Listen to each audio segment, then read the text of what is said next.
relative to the new instructional requirements in all districts within the state. My name is Paula Johnson. I'm the Assistant Superintendent, and I would like to welcome you on behalf of our Superintendent, Dr. Elizabeth Swinford. Let me start by also thanking our principals that are here. Principals, would you stand? I know that Ms. Burris is here from Beaumar, Dr. Hatcher is here from Warrington, Ms. Billings is here from Beechwood, Dr. Lassiter is here from Dana Road, and Mrs. Williams is here from Vicksburg Intermediate. Parents, if you have empty chairs at your table, would you just please raise your hand, because we have parents continuing to come in and we would like to have them to sit down. And if parents, as you come in, if there are boys and girls with you, they can go to the cafeteria. We have activities for them there. Okay.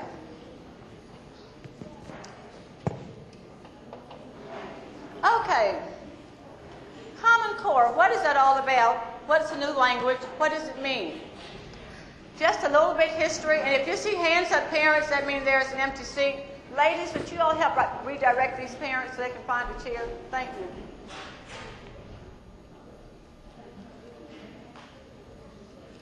The state of Mississippi has a set of guidelines that are called the Mississippi Frameworks. The Mississippi Frameworks tells all teachers all over the state what they are expected to teach to kids in every grade level, kindergarten through 12th grade. They tell them what to teach them in English, in reading, in math, in science and social studies. And they give them a timeline of primarily what should be taught and when it should be taught. We still have to abide by the guidelines within the Mississippi Frameworks. At the same time, recently, Mississippi has been in collaboration with over 35 other states in the nation. And the powers that be in Mississippi adopted a new curriculum that's called the Common Core Curriculum. What are the benefits of a Common Core Curriculum? The benefits are it ensures that all kids, not only in the state of Mississippi, but within these 35 plus states, have the same type level of instruction so that they can be able to compete with kids throughout America. When you look at Mississippi's student outcomes, that means their graduation rates, how many kids go to college, how many retentions, what percentage of kids pass or fail the test, the state test. Mississippi historically, at least in the last 20 plus years, has been one of the lowest scoring states in the nation based upon the educational rates. With the adoption of the Common Core, the intent was to raise those standards and raise the results. And that's why Mississippi adopted the Common Core state standards.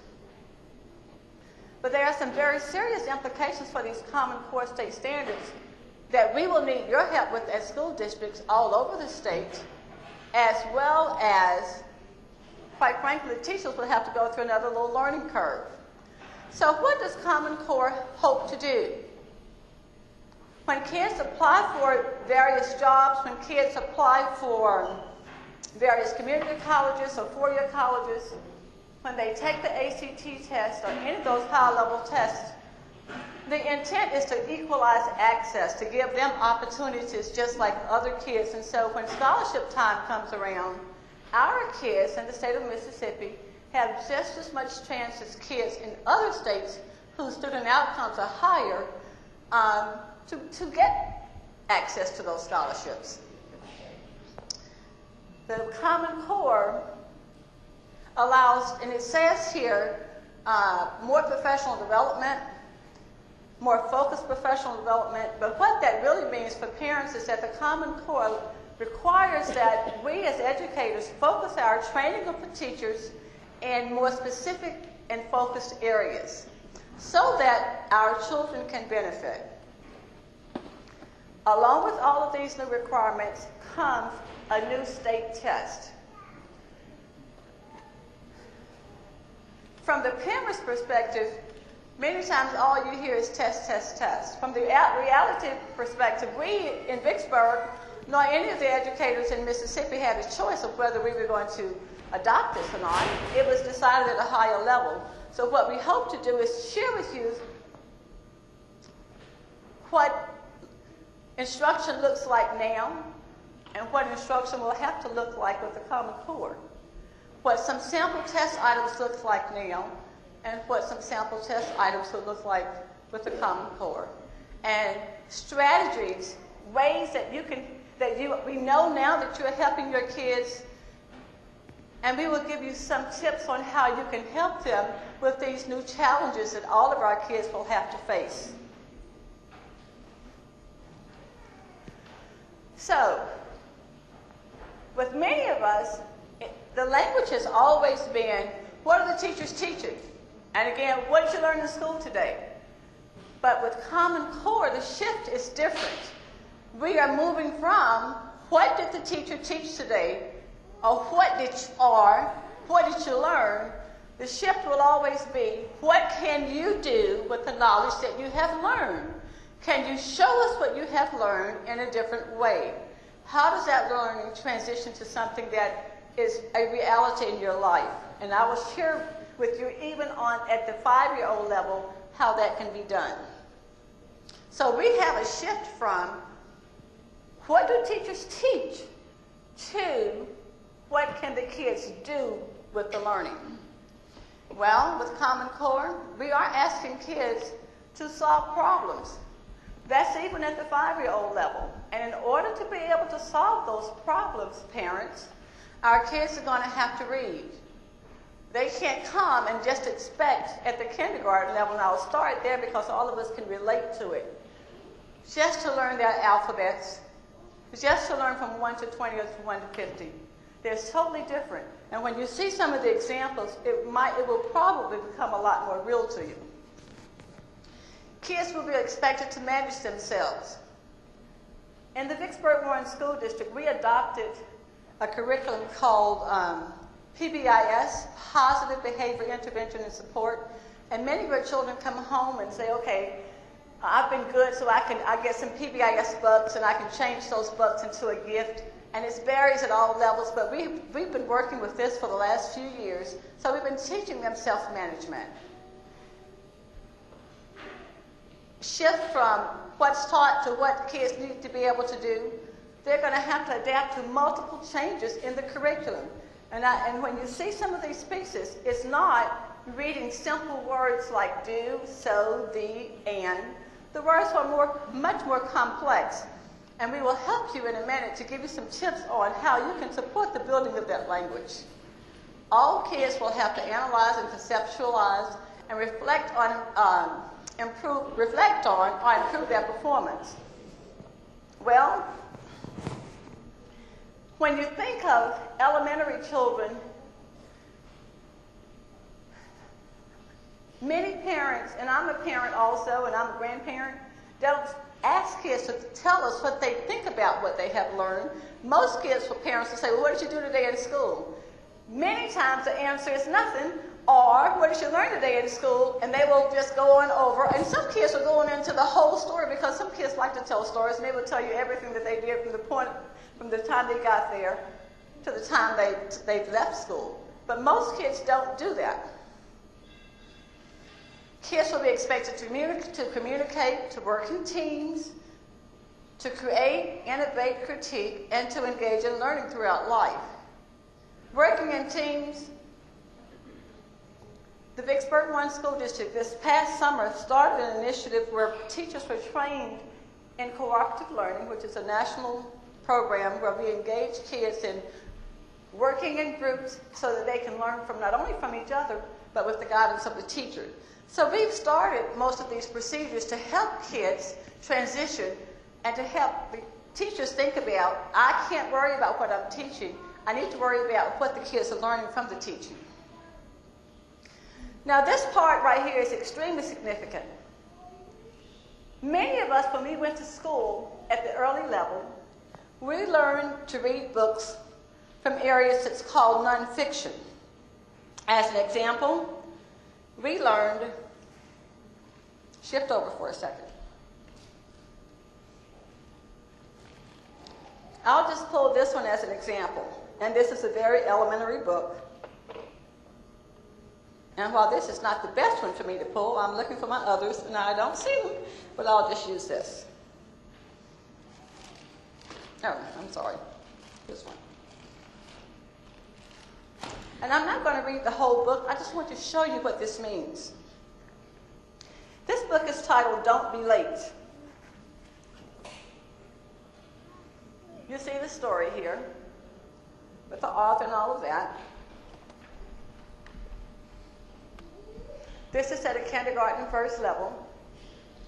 This is what's called fiction.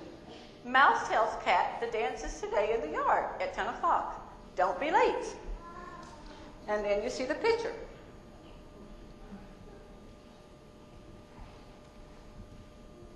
Cat tells dog the dance is today in the yard near the clock. Don't be late. And there's the dog.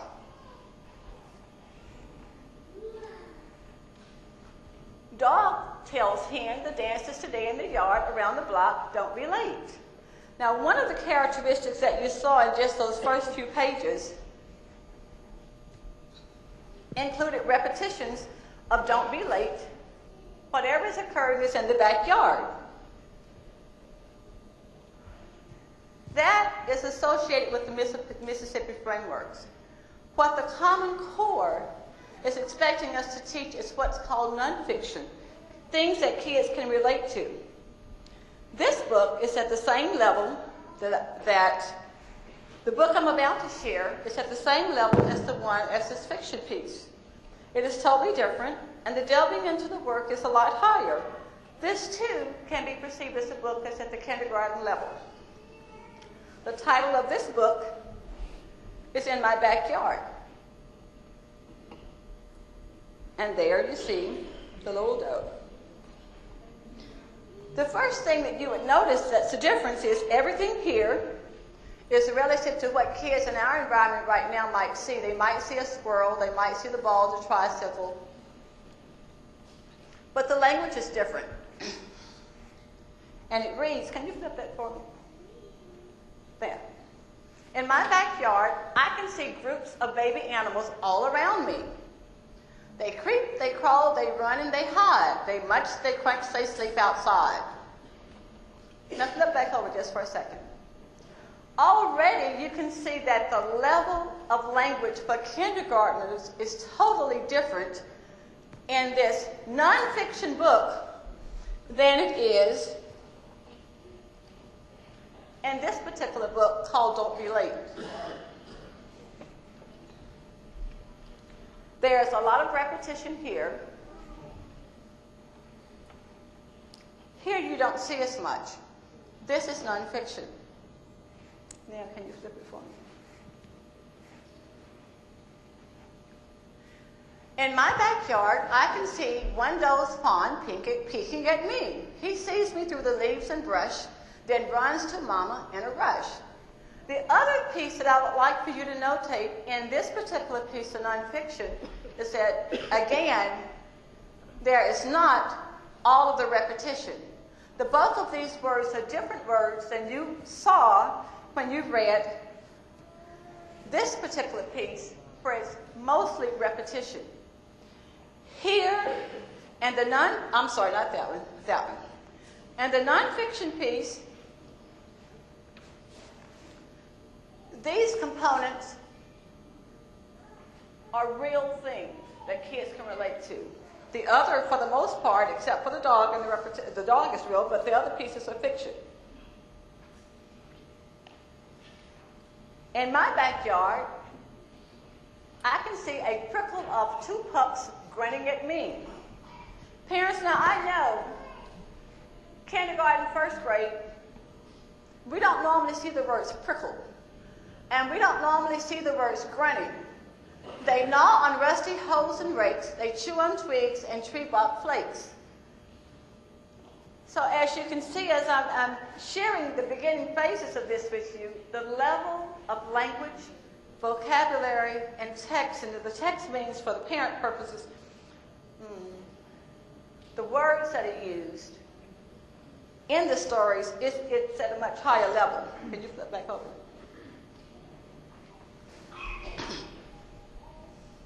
As she's changing that over, and I will get back to this in just a second,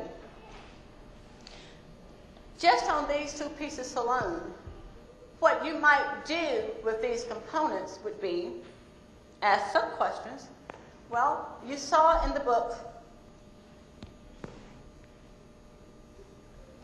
In My Backyard, some pieces that if we chose to, we could use in perhaps a science experiment or a social studies project. What might they be? However, you cannot do that with the same piece, Don't Be Late. So as I shared with you earlier, which this piece is extremely important, kids will be expected to reflect on, analyze, conceptualize, communicate about what they read. That's basically what I mean. The language level will be different. They're going to have to talk about it. They're going to have to relate it to something that they see. Now, where is this most important? I see many teachers here, and for the teachers and the parents, our new language shifts require, when we get to the end piece, which is that assessment, that at the elementary level, Common Core, that's what that stands for, moves percentages of reading from nonfiction to 50-50, which means that half of the books will have to be on nonfiction text, like In My Backyard. And the other half of the books will be on the fiction types, like the piece Don't Be Late, and are the pieces of poetry, rhymes. That's what that particular piece means. And if you have kids at the secondary level, the shift is even greater, because 75% of the reading material will be at the nonfiction level. That in itself is a major shift from what we as educators have done in a long time. We've started the process, but this is totally different. So what does that mean for our kids and what we do with our kids? Well, we really need to look at what they're watching on television, what kind of games they're playing, and how we immerse them in the words that relate to anything dealing with real-world activities. These four next pieces, this is really, really, really important for parents, because what we're asking kids to do, not we in the school district, but what every state who has adopted Common Core, we're expecting kids to do. And I'll just show these last four pieces so that you can connect those pieces first, and I'll go back and bring you in. Here at the end, you see grounded in evidence. This next piece, you see evidence-based. This next piece, you see evidence. The next piece, you see respond to text-dependent questions with evidence-based claims. So in all of these components, kids are going to have to prove in their writing and or in their responses where they get these thoughts or this evidence from. What are they collaborating about, which is talking about, and where's the evidence that their conversations is right on task. We've never had to engage kids in that level of text or conversations before ever. So relative to the reading, writing, and speaking, when questions are asked of children, teachers will have to have the kids to tell them where's the evidence that shows the results of what your thinking is. That's new. Most college and workplace writing is evidence-based and expository in nature. What we have done in the state of Mississippi, along with many other states, when we have assessed kids in writing, most of the writing has told the story. I know in some states they ask kids to write on, and this is very, very simple, how to make a peanut butter sandwich. And kids have to tell from first thing you do to the last thing you do, and they have to write that narrative piece. Or they write about a story, and this is typical at the beginning of every school year. Tell us about what you did during the summer. That's the story. What did you do at grandmother's house? That's the story. What's your favorite, what's the favorite toy that you got at Christmas time?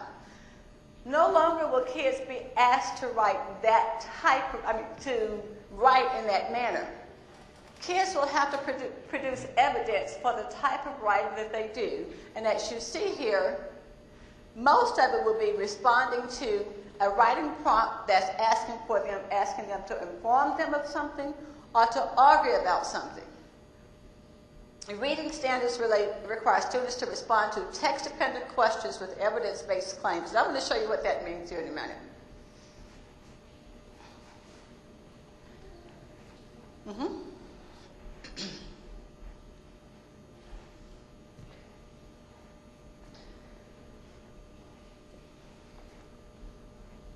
Are we good?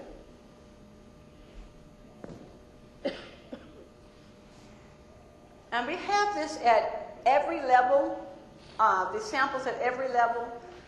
I have them here tonight from kindergarten through 12th, but I'm going to stick with the kindergarten piece so that you all can get a clear understanding of it. Kindergarten, beginning of the school year. The directions are, the students will circle each word in the following sentence. So they will have to read it. The students will circle each word in the following sentence. Can you, Lynn, where is somebody? Can you put it down? Okay, here are the words. The cat sat on the mat. How many rhyming words do you see? 3. All right, can we read it together? Cat sat on the mat. So the kids will circle the 3 words. This is the type of work that the Mississippi frameworks ask us to do. Pull down. Stop right there. Common Core is totally separate. Common Core and ELA, the student, can you scroll up some a little bit? The students will read the story and answer the questions. Let's go back to the other directions. The student will circle each word in the following sentence. This is the framework. We have to shift to the Common Core. The student will read the story and answer the question. Now, let's throw back up one more time. I want to share this is the Mississippi framework at the beginning of the school year. This is the Common Core at the beginning of the school year. Do you see the difference? There's a major difference here, and I will share you, pull it back up. Stop right there. This is a kindergarten sample for kindergarten students at the beginning of the school year. Parents, we really need your help with this. What your kids will be expected to know and do and how they will be evaluated is totally different. Kindergarten, beginning of the school year, Common Core. Once upon a time, a little boy named Sam went to fly his kite in the open field. As he ran with the kite, it got caught in a tall tree. He did not know what to do, so he ran to his brother shouting, help me, please help me get my kite down." Parents, you know like I do, what our typical kindergartens do at the beginning of the year, is it that? Under no question, it is not that. So that's piece 1. And again, we cannot read this. They're going to have to read it. Now scroll down. These are the questions, no, the first one please. These are the questions that will be asked by the teacher. Where does the story take place? Move back. Then. What happens in the story at the beginning, the middle, and the end? How was the problem solved? That's that reflection piece with evidence-based responses. And the last one, no, here. Who are the characters? Why did the problem happen? When does the story take place? These are questions that kindergarten kids will have to answer. And that's why I wanted to start at the kindergarten level. I'm going to get all the questions in just a minute. So, with that being said, I can't tell you enough that this is different. The other piece of this is the types of questions that are being asked of kids, along with the vocabulary that will have to be used, will have to shift from you also.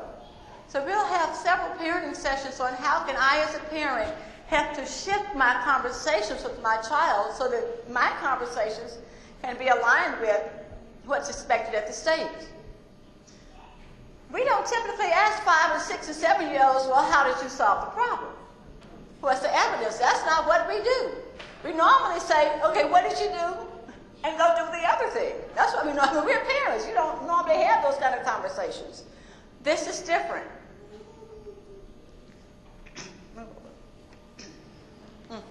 Yeah, that's it.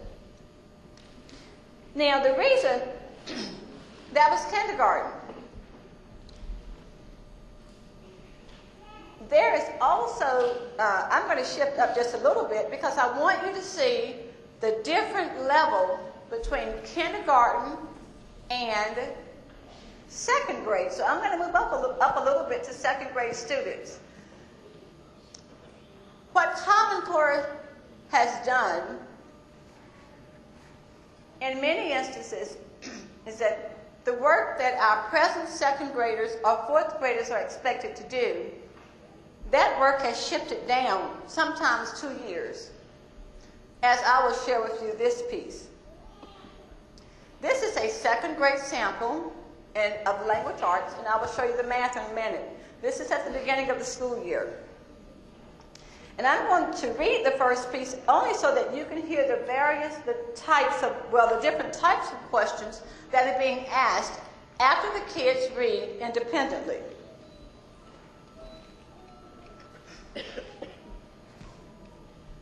The directions, and this is the frameworks. The students will answer questions about a story that has been read aloud. The student will read the teacher will read the following story. Now keep that in, scroll back up for a second. Keep that in mind. The students will answer questions about a story that has been read aloud. Second grade English, beginning of the school year. This is the frameworks. The teacher will read the following story. Scroll down. This is second grade, beginning of the school year. This is the frameworks. Flip it over. Flip it over to the next page, just so I can ask the questions.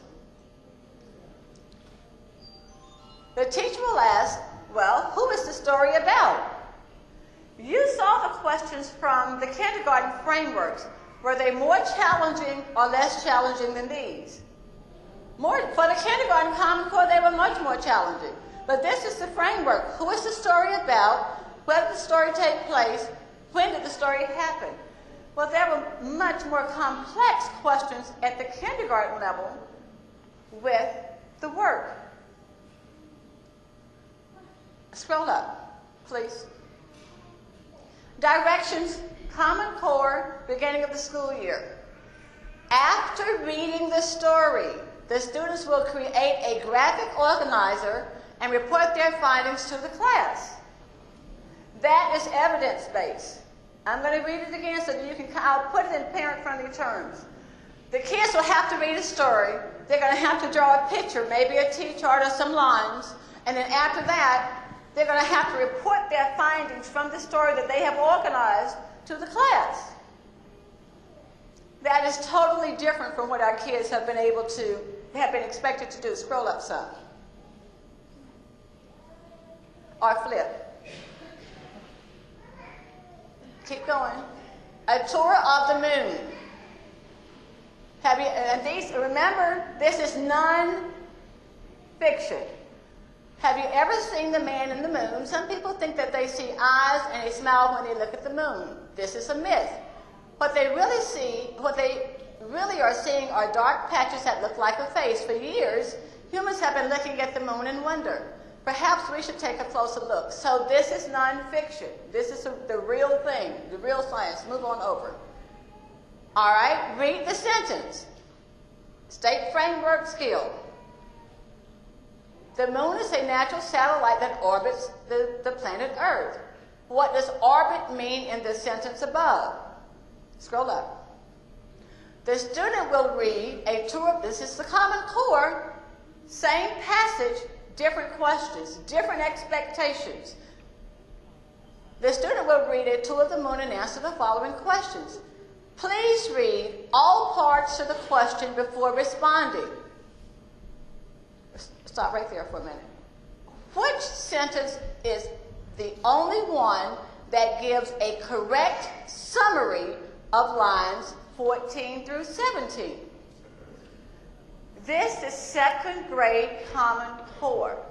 You've already seen second grade state frameworks. This is different, parents. Much, much, much different. And then the language is a lot different. Okay, move up to B. This is another Common Core question. Which details from the article best supports your answer to part A? So they have to have read the story about the tour of the moon. They have to reflect on which sentence is the only one that gives a correct summary and understand what summary means under these lines. And they have to answer. And then from that, they have to ask which details from the article best supports your answer to part A. And then they read the details. Remember when I showed you earlier that kids have to have evidence to support their answers? These details are part of that evidence. So not only do they have to read and understand, their vocabulary has to be at a much higher level, and what we need you to do is to help with exposing them to that vocabulary. Just checking the time here. Okay, go on.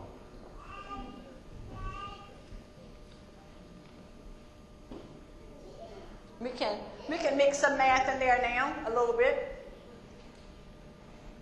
Second grade, beginning of the year, math. The student will identify polygons. Well, most of our kids can identify this as second grade, right? They can do this. This is easy. Scroll up. Common Core State Standards, second grade, beginning of the year. The student will recognize and draw shapes having specified attributes.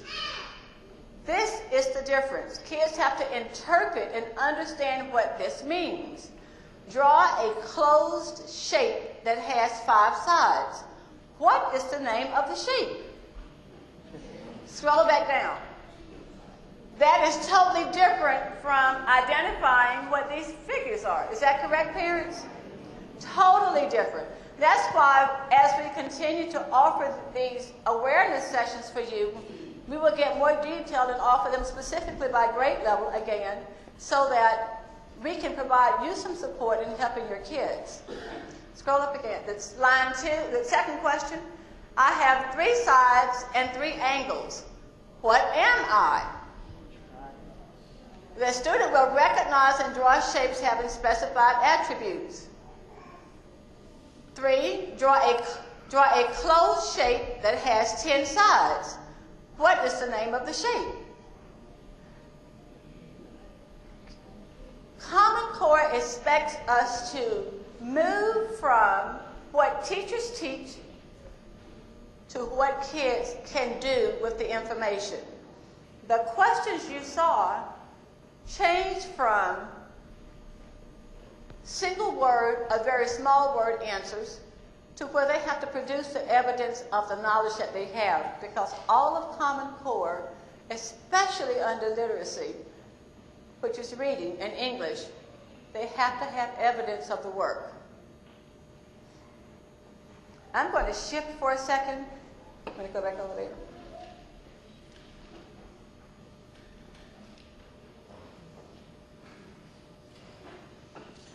Now, I'm a parent, I'm a grandparent, and I've had to do this several times just to be able to understand this, so I constantly ask, well, what can we do to help you to understand, to better understand what our kids will be expected to know and do?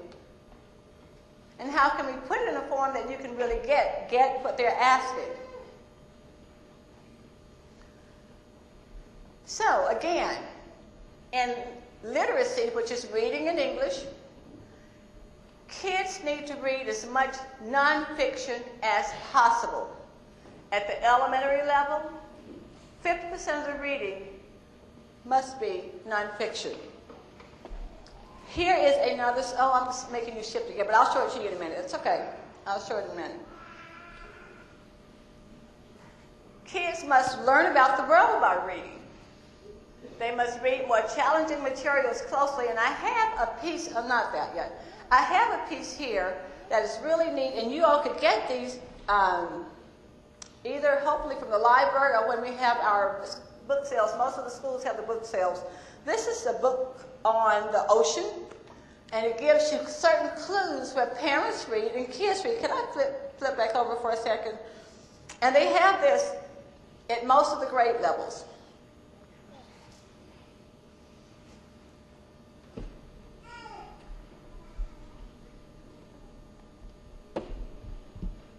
There are some self-help things for parents. Amazing eggs. Now again, is this fiction or nonfiction? Nonfiction. This is what kids need to be reading.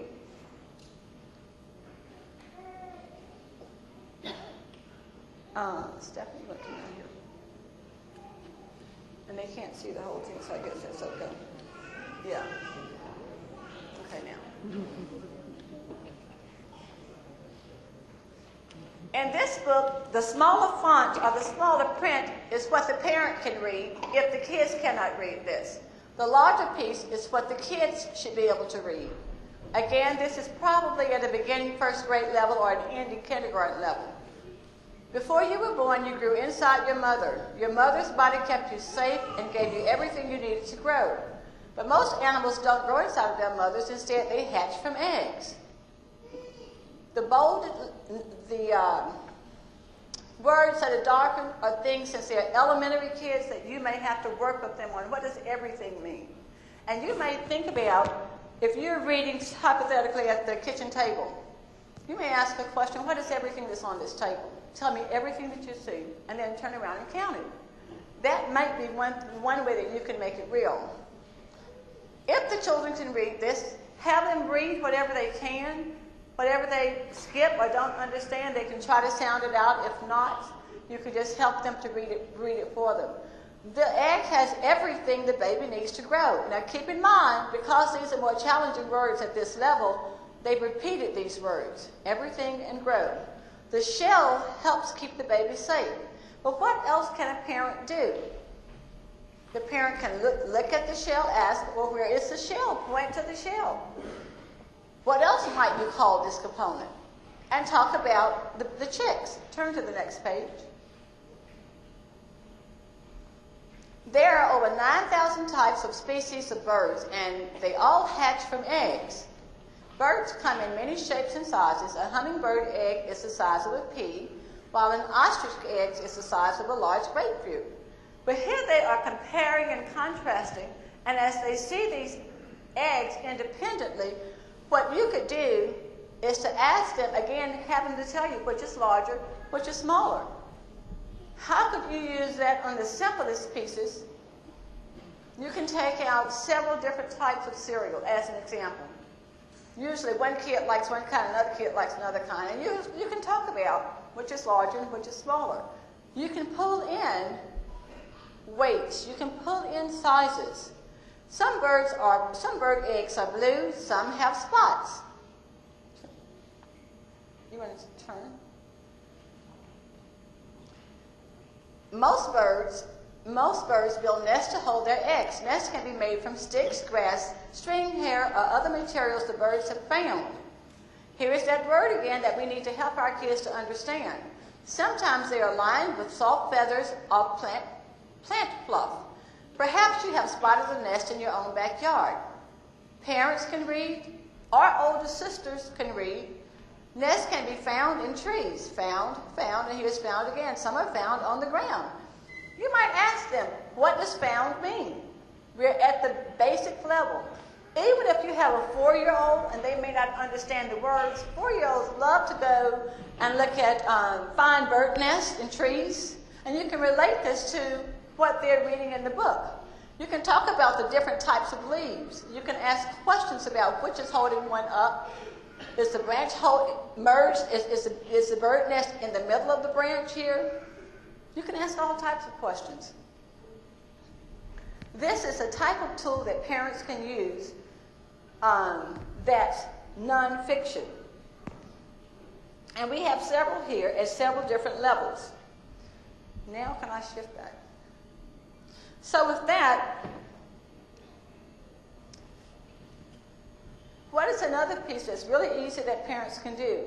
Well, there's a wonderful children's museum down in Jackson. If you can get there, there are activities for kids to do all the time in all various subject areas. There's also a science museum there.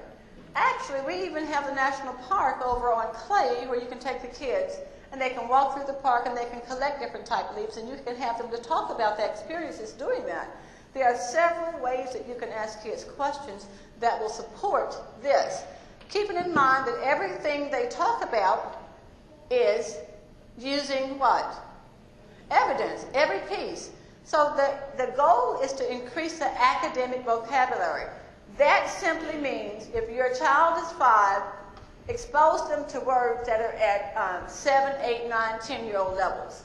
You'll have to help them to understand. But if you forever talk to them on a 5-year-old level or a 2-year-old level if they are 2, that will limit their opportunities for learning new vocabulary. Our shifts in math.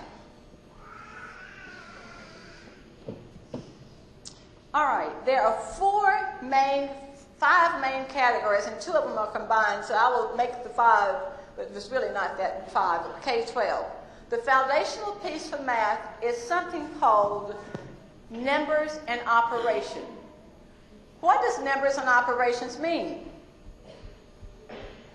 In every grade level, kindergarten through 12th grade, numbers and operations ask the question primarily, can my child multiply, divide, add, and subtract? Now, it's at different levels, it's at different complexities, but that's all they want to know. How is addition, subtraction, multiplication, and division grounded in the mathematical knowledge of my child? If there are cracks or gaps where your children did not learn how to add, subtract, multiply, and divide, it will impact all of the other components of the math. It will impact algebra, it will impact measurement, geometry, all the different, it will impact data analysis. Failure to accomplish the knowledge of number and operations is parallel to building a house, having the foundation built, and having cracks in that foundation. Because when you have cracks in that foundation, you always have to repair the foundation. Even if it's hairline cracks, there are shifts in the house. Number and operations is the foundation for all other maths forever. So it is imperative that we work with our kids on multiplication, division, addition, and subtraction. Coupled with that,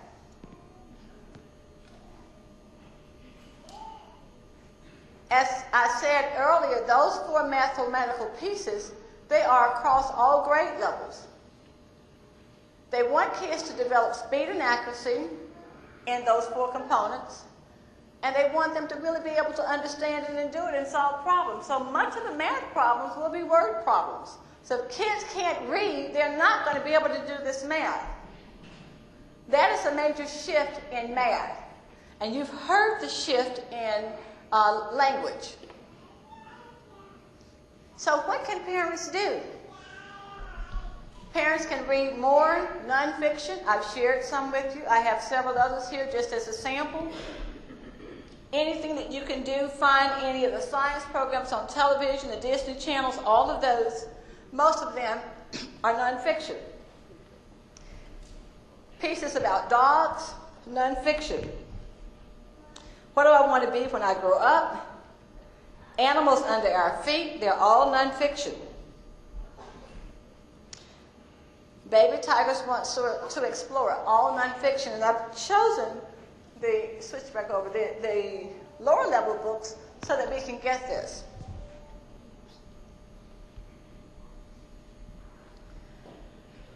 Students must know the ways nonfictions can be put together and enjoy and discuss details of nonfiction.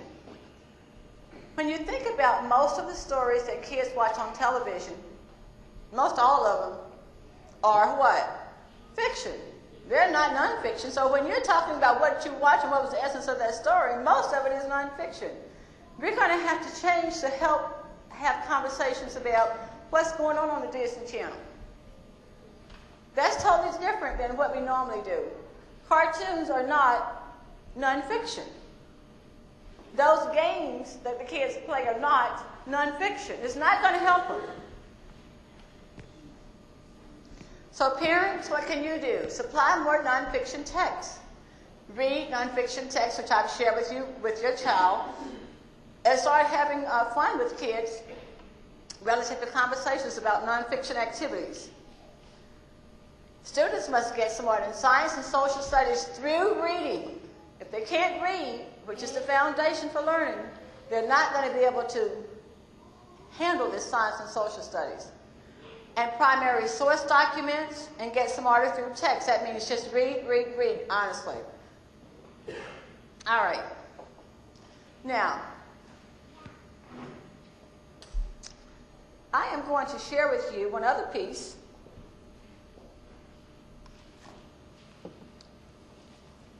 And where is Tracy? Well, all the people are somewhere. There, and I don't know where she is, but there's a component called, where is she? There's a component called a paired text that kids must know and be able to do. Parents and teachers, we've never had this before. So this is what a paired text is, and she'll find one there for me in a minute as I'm talking through this. Kids will have to read a whole passage. This is an example. Do we have, which one do we have up? This one? Tracy, come here, please. This is an example of a 4th grade passage, the first page of the passage. This is the example of the 2nd page, the rest of this, of the passage. Now, in paired text, that means that kids will have to read the first text. I just showed you the example of the first one. They will answer a few questions. They will have to read a total different passage about the same length. They're going to have to answer a few questions. And then they're going to have to compare and contrast the two. Teachers, where are the teachers here? Raise your hand if you're a teacher here. We've never had to do this before, is that right? Never. Never. So this is new for teachers. This is at every grade level, not just elementary. That's all the way up.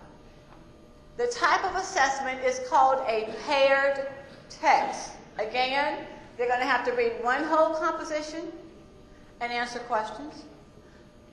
And remember, the clue word was evidence-based questions. They're going to have to prove the evidence of it. Then they're going to have to read something totally different and answer the questions.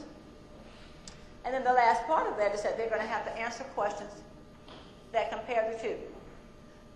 Our kids are not used to doing that. The kids in Mississippi are not used to doing that. So this is not just a Vicksburg issue. Many kids in many states are not used to doing that.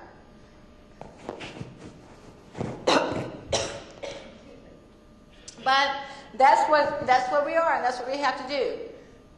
Some of the samples. Thank you. This happens to be why are evergreen trees green all year round?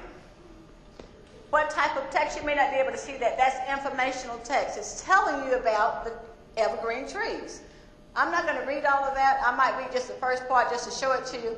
Evergreen trees, also known as conifers, because of the cones that hold their seeds, evidence-based, include spruce, fir, and pine trees. Evergreen trees do lose leaves, but not all at the same time the way deciduous trees that lose their leaves do. These trees are specifically adapted to live in climates where there may be limited annual sunshine and or available water. I could read on, but I'm not trying to. I need to show you the piece here.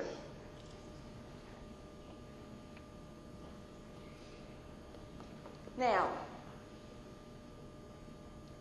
here is the same piece, a different type, same title, Why the evergreen trees never lose their leaves.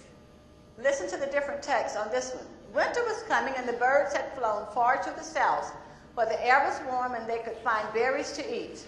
One little bird had broken its wing and could not fly with the others. It was alone in the cold world of frost and snow. The forest looked warm and it made its way to the trees as well as it could to ask for help. That's a little bit easier level, right? So now, you've heard the first paragraph from one, you heard the first paragraph from the other, and let's look at some of these questions.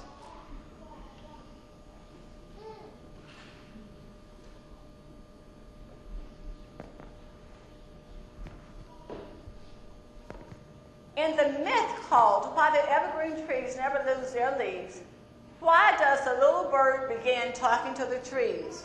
Use two details from the myth to support your answer. What do they have to do? Produce evidence of the work. And then write your answers in complete sentences. Scroll up, please. And that's the rationale. Flip over to the next question. Turn it over for me. According to the article, evergreen trees are often found in cold, icy climates where water may be frozen. How does the tree survive in these conditions? Use two details from the article to support your answer. Parents, this is totally different than what we've ever had to do before. And this is what they have to do to compare the two. As an example, the myth and the article both provide explanations for why evergreen trees keep their leaves in winter. How are the explanations similar and how are they different? Use specific examples from the myth and the article to support your answer. Now what that means is they have to take some information from the first passage and some information from the second passage to get to the right answer. And what they do here is, in your response, be sure to do the following. Describe what the myth says about why evergreen trees keep their leaves. Describe what the article says. Compare and contrast the two explanations. Include details about the myth and article from both. Parents, we just don't do all of that at home. And honestly, our teachers don't do all of that at school either. They have not been expected to do that because it has not been a part of what's required for the state of Mississippi as well as for all the other states. So what we're having to do is a major shift here. I'm going to share one last piece in math, if I can, because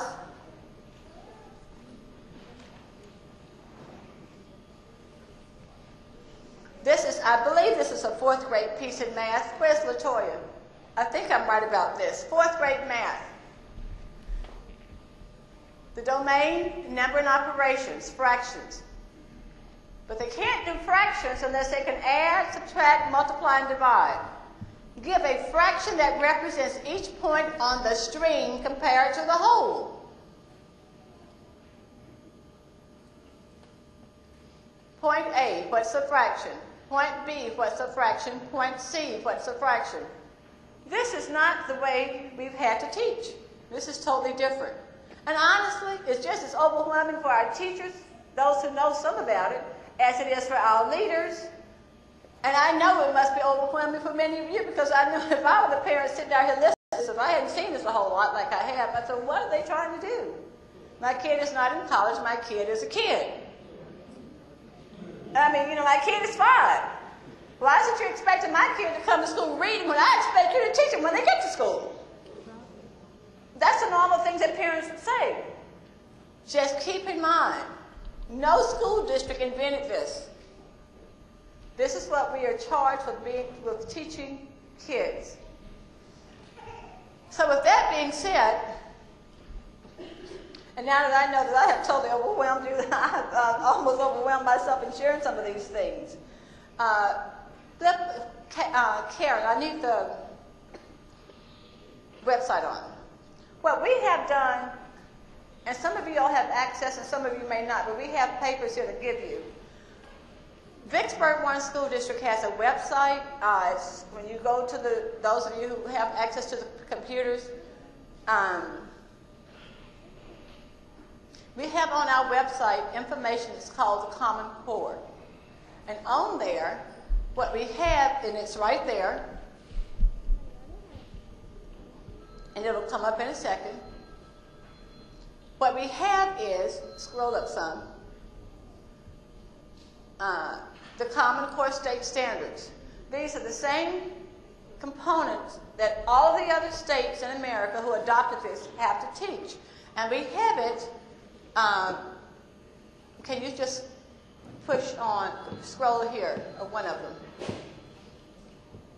Well, they scrolled on down, which is fine. We have some parent guides to help you here by grade level, and we have some paper copies of those parent guides here.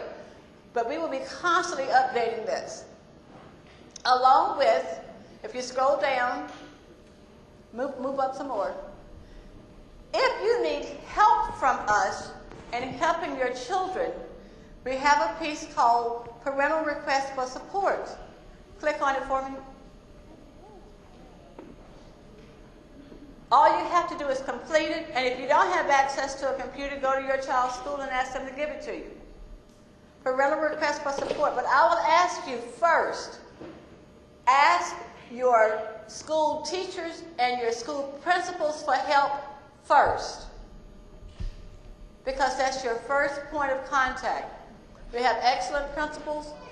If the teachers can't give it to you, the principals can access this, print it off, and give it to you. And they can write down. They can help. All of the principals will eventually start having some of these meetings.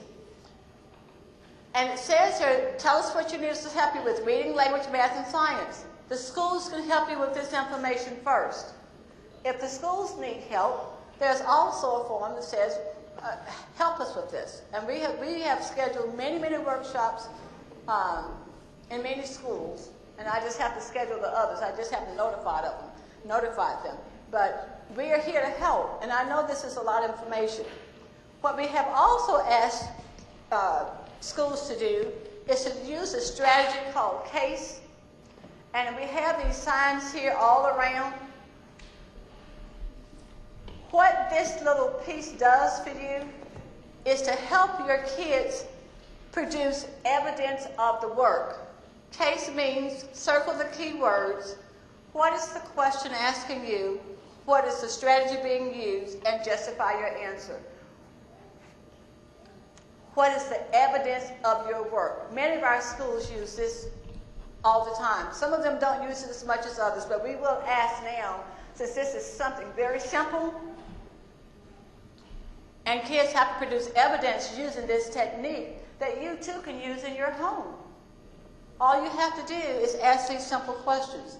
Circle the words. What is the question asking you? What is the strategy being used? And explain how you're going to justify your answer. In parent terms, it means, besides circling the key words, what am I asking you to do? Because I'm saying one thing and you're hearing something else. So you tell me what you think you're hearing. What is the strategy being used? In this family, how do we do that? Every family has different guidelines. In this family, how do we handle that situation? Explain or justify your answer. One simple, very simple example I could use is, child gets up in the morning, you expect them to make their bed. They run off, they don't do it. You stop them on the way out. What did I ask you to do? What is our expectation? I'm asking you to make your bed. What is the strategy being used? How do you make the bed? Some parents accept just pulling the cover over. Some parents want the beds made appropriately, hospital style. Some parents don't care. I mean, everybody's different. But you have to use your own guidelines to ease into this entire process. Explain or justify your answer. Why am I asking you to do this? There is a reason. What is the reason? Tell me why. It's the same piece on a simpler level. There are some other strategies that we will use to put on our website for you as parents. And this is new for us also, so we haven't gotten this totally developed. But one of them are strategies that can be used to help kids read. Every school has people trained in this piece called comprehension strategies. Every school.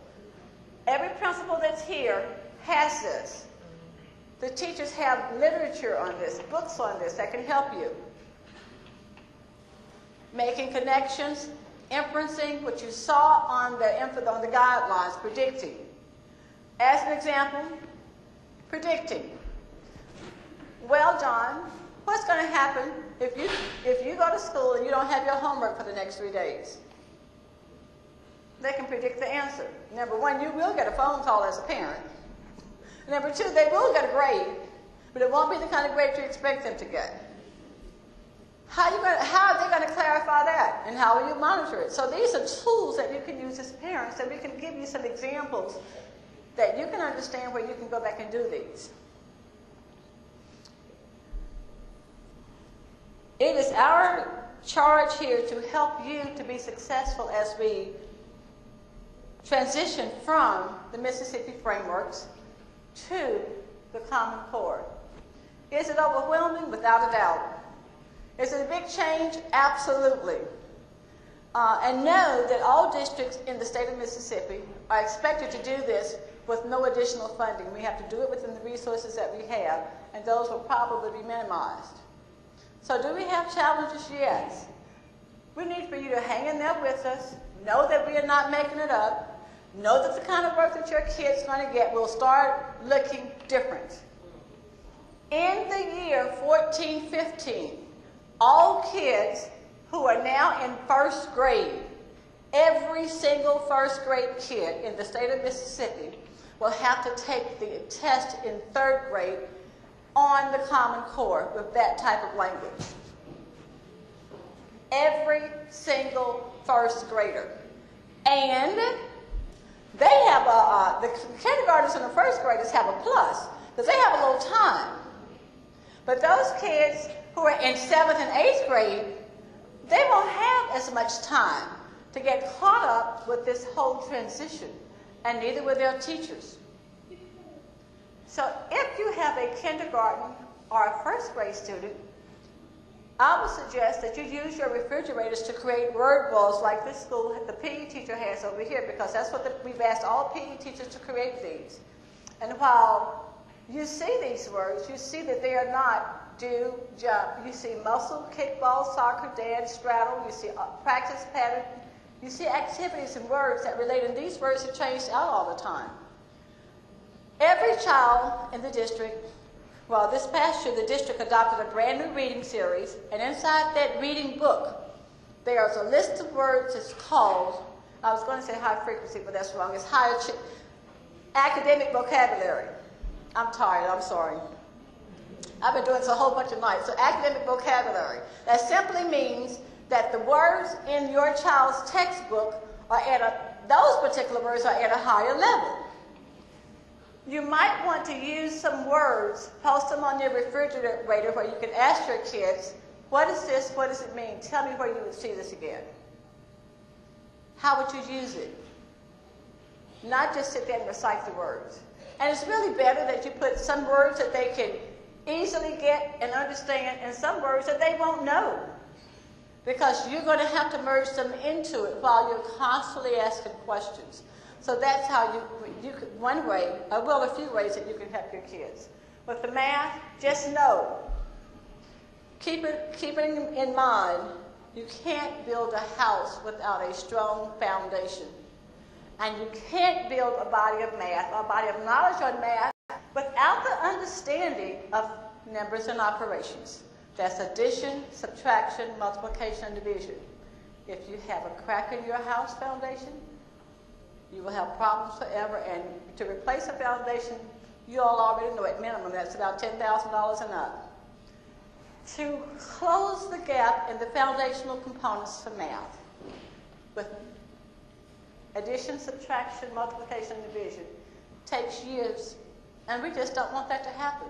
So we need your help in conversing with us about how we can better support you in those avenues with math and reading to help your kids. If there are particular questions that you have related to this. I thought they were going to put posters, but I probably forgot to tell them. You can hang around for a little bit, or you can call us and let us know what your questions might be. In fact, what I would like to do is have you relate those questions to the principals, and the principals can get them to us. We are here to help. Let us know how we can help. Do you have a challenge? Absolutely. Do you feel overwhelmed? I can look at your faces and you're probably out there saying, how in the world am I going to help my child do all of this? And I already don't understand. And trust me, as we've had these conversations with our team members, and I can't say enough how much I appreciate the wonderful team that we have, our curriculum and instruction team, and of course, Dr. Winters and Mr. Lumbright and Dr. Hanks and Dr. John Wallace. Stand up, you all. This is not an independent piece. Stand up, everybody. This is a team effort. So, Mr. Wright, you are there. And so I can applaud them enough. Just as you won't be able to accomplish this independently either. It's going to have to take a team. The school and the home working together. Yes, ma'am. You were talking about the kids that are already here in kindergarten and first grade, but what about those that are still in the preschool age arena that either are in daycare all day or either with a relative? There's not somebody there that can do the nonfiction, that can do these words with them, that when they get to kindergarten, they're expected to be at that level, and there's no possible way they're going to be there. What happens to those children? You are right. You are right, and you are right. It is a problem, and we acknowledge that problem. And at this point, I will tell you that's why in many instances it's so overwhelming for us.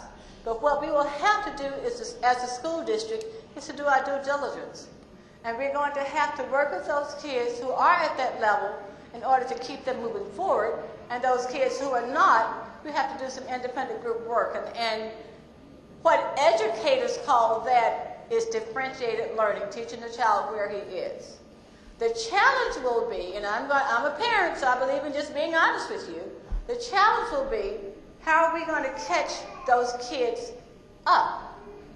Because while we want to have everybody at the same level in the end, at the end of kindergarten, at the end of first grade or any grade level, those who can move forward will move forward. But unless the parents help us in closing that gap, some of those kids are going to struggle. And they're struggling now under the current system. You know, some of that you had for kindergarten, there are third graders that can't read at that level currently. And you are right. And that's why I believe, now, I can only tell you what I believe. That's why I believe that the state of Mississippi, since Mississippi has been, we have great teachers here. Let me say that first. We have people who work their hearts out. We have great administrators, those who work their hearts out, but the level of expectation has been different. I will give you one example, and then I will focus back on your question. Oh, I guess about 15 or so, or maybe more years than that. I don't even remember when I first became a principal. We were all told, before we were identified for on our first day meeting with the superintendent, we were all told this, and I remember it clear. It's just really clear, and I've never forgotten it. And this guy told us, you're hired to perform a job. You're hired to ensure that your kids are learning.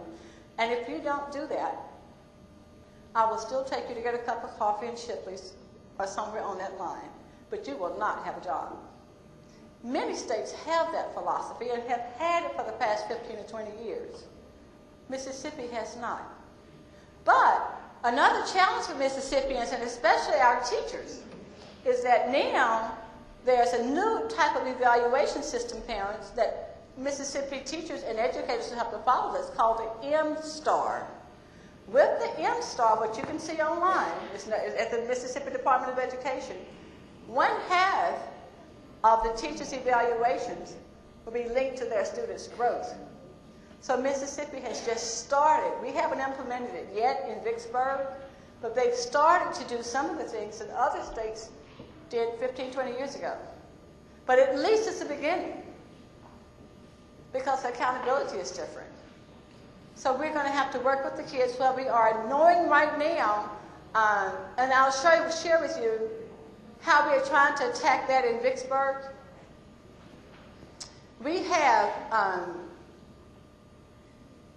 what's called a tiered approach, kind of like a triangle.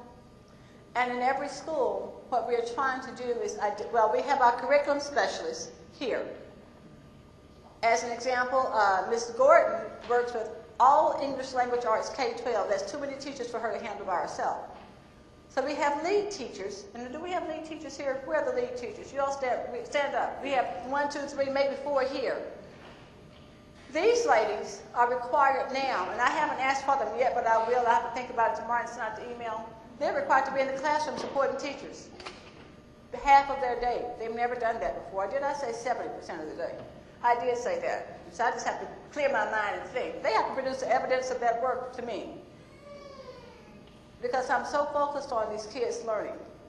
That has not been done before. They've worked hard, but not the bulk of their day spent in classrooms. You can sit down.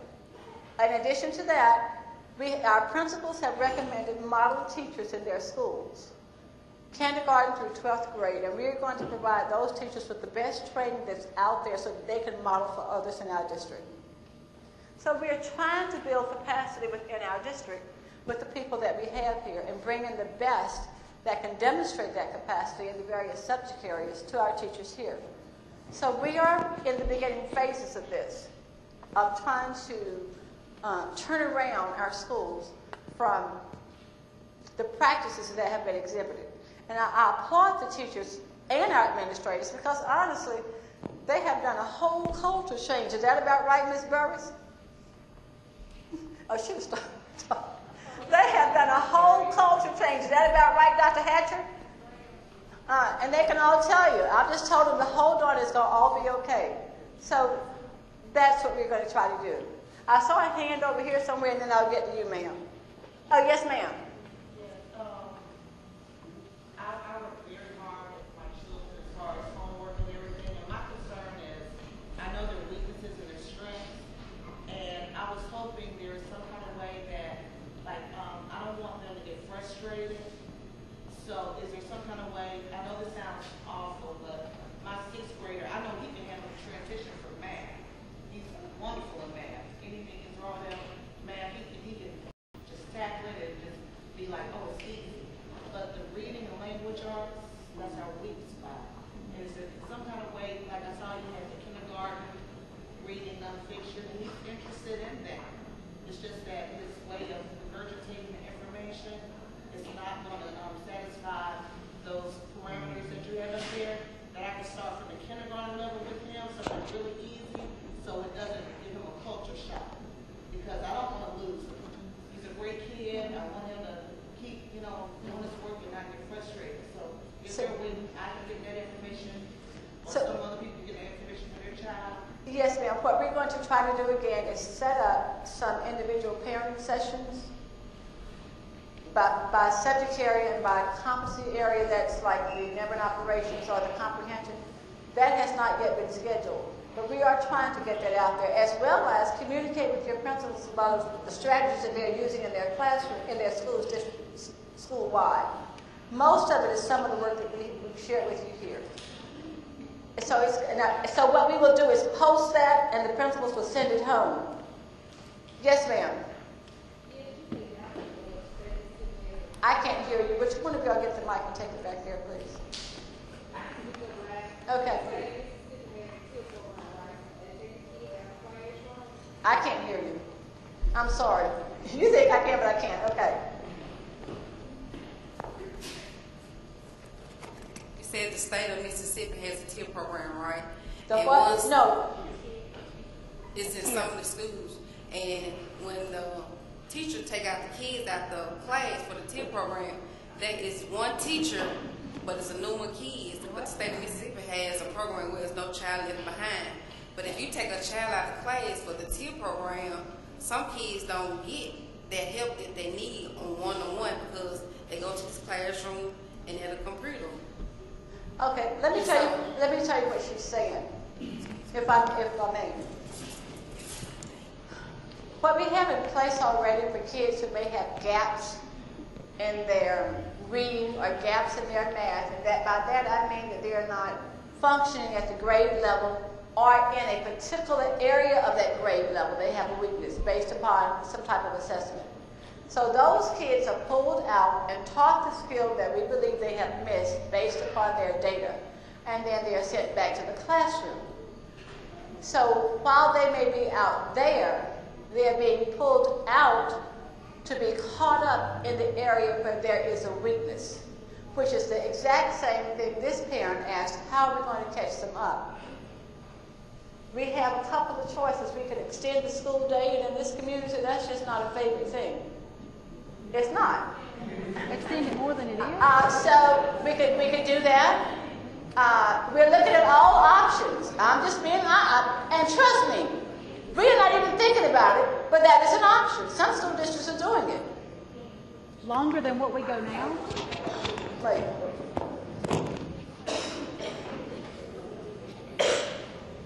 Please leave here knowing that I did not say that we were going to make your school day longer. I did not say that. I said there was a possibility that some school districts are doing. We have not, NOT, discussed that in Vicksburg at all. But if you're talking about identifying more time for kids to be learning, that is one way that some school districts have chosen to do it. But again, we have not discussed that. I want to make that clear. Yes, ma'am. When do you anticipate the Common Core being fully implemented or will it be implemented? 2014. Right now we are in phases. And I will tell you, we're going to have to probably be in phases as we are building this. And we don't have a lot of time to do this, and this is the reason why. On some of these skills and in some of the core subject areas, they are 2 years above what the grade level expectation is right now. So the way we are looking at this is, how can we merge those 2 years of required instruction? How can we merge those 4 years of required instruction in 2 years? How can we do it?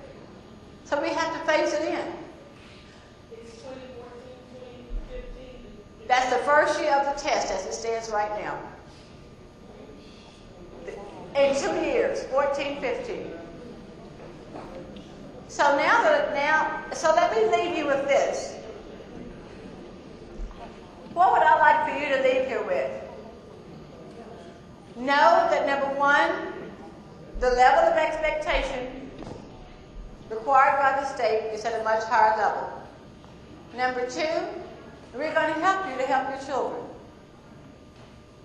Is it a challenge? Yes. But is the intent from the state of Mississippi to close the gap so that our kids can have the same access as other kids? Yes. And I would summarize this by saying, when you get ready to do something big in your personal lives, you have to make some sacrifices. When you get ready to buy a house, you have to go on a strict budget so you can save your money to get the down payment.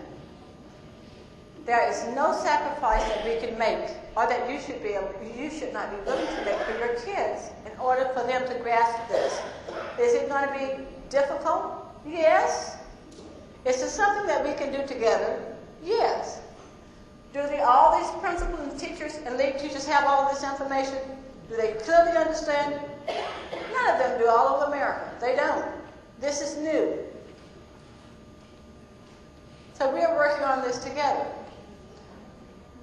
I can't thank you enough for coming in and just listening. I know that you are overwhelmed in many ways, but know that we are here to help you. And whatever we can do to help you collectively, again, first, talk to your building principal and your teachers. And let them be the venue to talk to us. And with that, I thank you for coming out, and have a good evening. Well, what I got out of it was this is to prepare our kids so that they can be competitive in the world. Because right now, as we know, we are behind this country in math and science. So I'm all for it because we need to get up to be number one. We are the United States of America, and we should be number one in everything. And just don't rely on China and other countries to be number one. So that's how I feel about it. What I got out of this Common Core curriculum training was that we need to start paying attention to what our kids are doing when we go home, and not only just try and reinforce what they're doing with their homework, but also challenge them to demonstrate what they've learned after we complete the homework, so that we can build upon some of those analytical skills that they need to, I guess, advance. I have a student in pre-K, so this is an opportunity for me to kind of see what she's going to be expected to learn and do within the next couple of years when she goes into the first grade. So I saw it as a great opportunity to get an advance notice of what's to be expected of her, as well as what to be expected of me. My name is Mensa Minor, and I attended the meeting tonight on the upcoming Common Core curriculum. I thought it was very informative, gave us an idea of what our children will be looking at in the, I guess, the 2014-2015 school year, and what's going to be required of them. And hopefully with this 2-year gap, we'll be able to transition and continue to work with the school district and our home schools and having our kids ready to perform highly on those exams.